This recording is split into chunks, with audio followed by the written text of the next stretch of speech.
Week 3 of Super Rugby Aotearoa is here. Next week we're going to have probably just called a video called Super Rugby because the Australian Super Rugby is also starting next Friday, so happy about that one. If you want to see the kickoff times for the particular games this weekend, it is next to me. The specific video or part of this video that I am covering, the two games for this weekend, it is down here, or you can just scroll on the timeline down below and you'll find the video or the part of the video that you want to watch. So something that you would know already, the standings with the Blues are on the top. Who would have reckoned that? The Crusaders second to the top, Highlanders in the middle for a change, then the Chiefs, and then the Hurricanes smack bam at the bottom. Who would have thought that? Then we have the SkinnyBru pool as well. Remember to join that. I am actually in the top 10 this time. Last week I wasn't even near that, so I am 10th, so that's pretty good for me. If you want to do that, join that as well. Getting into the games though. The first game we have the Blues versus the Highlanders this week. It is a big north-south derby in New Zealand. Both teams have a 100% winning record so far in the competition. Granted, the Highlanders only have played one game, one bye as well, so that was last week, so they might be a little bit rested for this one. The venue for this game, Eden Park, the biggest stadium in New Zealand. It's going to be a big one in Auckland for the Blues. The conditions, they have been predicting light rain throughout the week for this game. The weather, 14-15 degrees that they have been predicting, and the wind, not too bad. The all-time wins and the wins at home are 50-50 to both sides, pretty even. Though the Highlanders have the upper hand when it gets to the wins in the last 10 matches. But remember, the Blues now, it's a different beast. You can clearly see this team are playing differently than they have for the last couple of years. The last time that the Highlanders got back-to-back victories over New Zealand teams was back in June 2018. So yeah, that history might be counting against them, but it's not too bad for them. They can still do it in this weekend's game. Looking at the starting XVs, both teams pretty much are unchanged. The only change in both sides starting teams together is Gregory at the fullback for the Highlanders. He is a New Zealand Sevens player. The Highlanders are just bringing in a lot of Sevens players at the moment for their back three, so that's good for them. That hasn't really done anything for them yet, but maybe we'll see that in the next couple of weeks. But I do get why the teams haven't made a lot of changes, because why mess with a winning formula? Scrum time, the Blues have been pretty good. The Highlanders, we haven't seen much of them yet. We haven't seen much of the Blues either, because let's face it, in how the competition is working at the moment with all the penalties and stuff, we don't see a lot of scrums, but it's fine in my books. I do like a scrum. I do think it's part of the game, but we've tended to see too much of it in other seasons or in the regular season. Now it's just the right amount, and it does prove costly if you do lose your own scrum. Line out time, the Blues have the upper hand, I think, or I reckon, because they have been on top of both teams that they have played against, especially with stealing the line out ball. And on top of that, they do it when they are on their own line as well, where usually teams tend to not go into the line out and try to just defend them all. They've been pretty good at that. Bad news for them, they have a long-term injury now with Robinson out, but they still have a pretty good team going there. Loose forwards for the Blues have been very good, and last week we saw that, especially with Ioane coming in,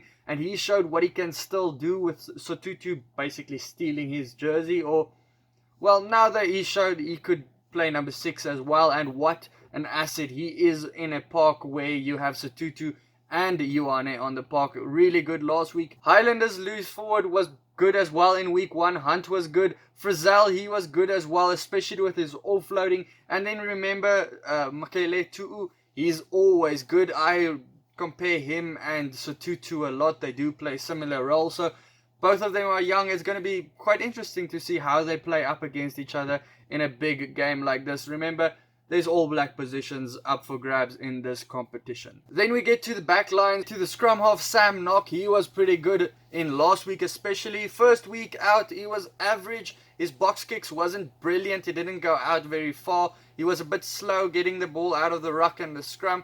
But he was better last week. Now he's up against the All Black great Aaron Smith, so it's going to be a good competition there.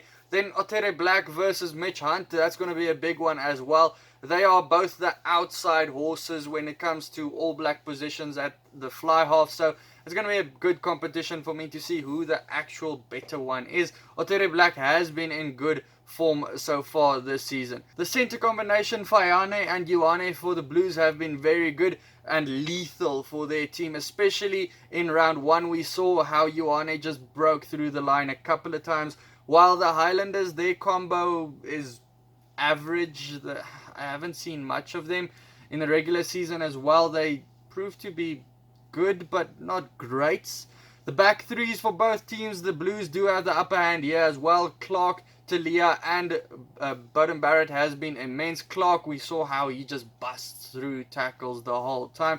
Talia, he just breaks tackles as well. He just does not get tackled very easily. Bowden Barrett, we know what he can do. Last week we saw a lot of his kicking, very good tactical kicking. They said they want him to get into the number 10 role, but they are getting him used to how the team plays by kind of getting him in the 15 and making him used to how the team plays. So at number 15 he has been good thus far. The Highlanders, they have promising back 3 players, but we haven't seen much of them yet, except maybe for Nareki's kicking. His left boot gets used a lot, but that's about it. Getting to the benches, both teams haven't made a lot of changes either. Joe Marchant, the English international, is in for the Blues, so English fans, you might be excited to see him there.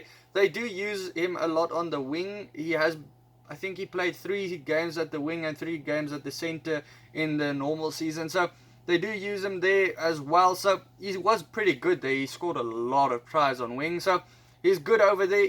I have been impressed by Christie for the Blues. Usually I'm not a big fan. He's just an average scrum half to me, but I have been impressed with him. When he comes on, he has a good combination with Bowden Barrett. You can see they have played together at the Hurricanes before, so I think that's probably the combo that they are going for, or how they are trying to ease Bowden Barrett into the number 10 position with Christie, that he does know how to play with him. The Highlanders, they have been impressive with their front rowers coming off the bench. I mean, they have Coltman and Dan Leonard-Brown, so that's pretty good. My prediction for this game, yes, the Highlanders beat the Chiefs. It was by 1 point, and it was in week 1. The Chiefs, they haven't been the Chiefs side that we have grown used to, and they have a lot of injuries. So the Chiefs are in a bad spot this season, and the Highlanders managed to win by 1 point just at the end of the game. So yeah, the Blues, though, they beat the Hurricanes and the Chiefs by a bigger margin.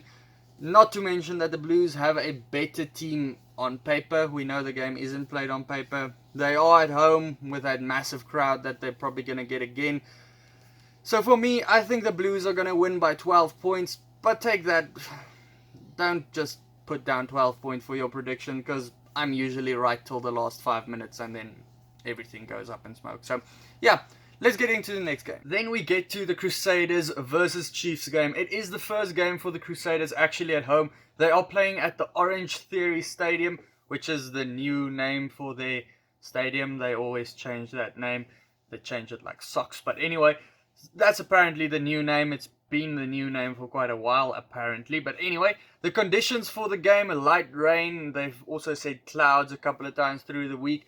10 degrees Celsius, 9 degrees Celsius was also the prediction. So it's okay conditions for rugby. The Crusaders, they are probable favourites for the game. The bookies have them to beat the Chiefs by 11 points. History-wise, though, everything is pretty 50-50. When you go wins at home, it's 50-50. When you go the last 10 head-to-head games, it's 50-50 as well. Recently, though, the Chiefs have won the last 2 games that these two teams have played. The Crusaders just have a lead on the all-time victories between the two sides. Not to mention the Crusaders' record against New Zealand opposition, winning 17 out of the last 19 games between the two sides.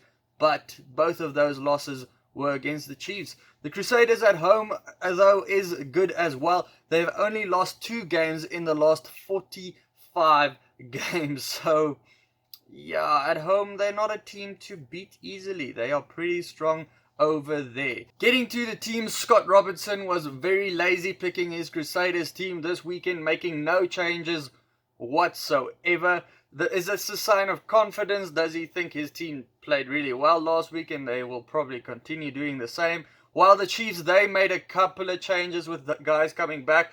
They say they can do better. Yeah, they think they can do that. Most notably for the Chiefs, Sam Cane is back, their captain, and the new All Blacks captain as well, with Jacobson being out injured for the rest of the season. That's the story of his life. That always happens to him. Kane and Boshia, they can really enforce themselves in the rucks and at tackles, while they face tough opposition in Grace and Harmon, who was impressive last weekend. I think one of them made my dream team, if I'm not mistaken. You can check it out here. One of them made my dream team, and they've been both pretty good, especially Grace, who's very good at line-out time. He's very good at stealing line-out ball.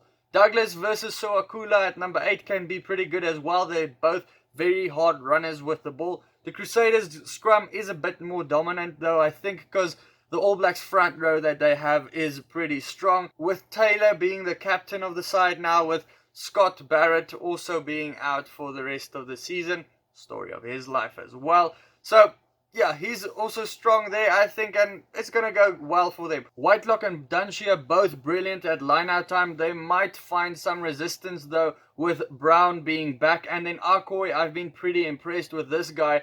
Yeah, pretty good. I think he's in my dream team as well. He's a good runner with the ball, good at line-out time as well.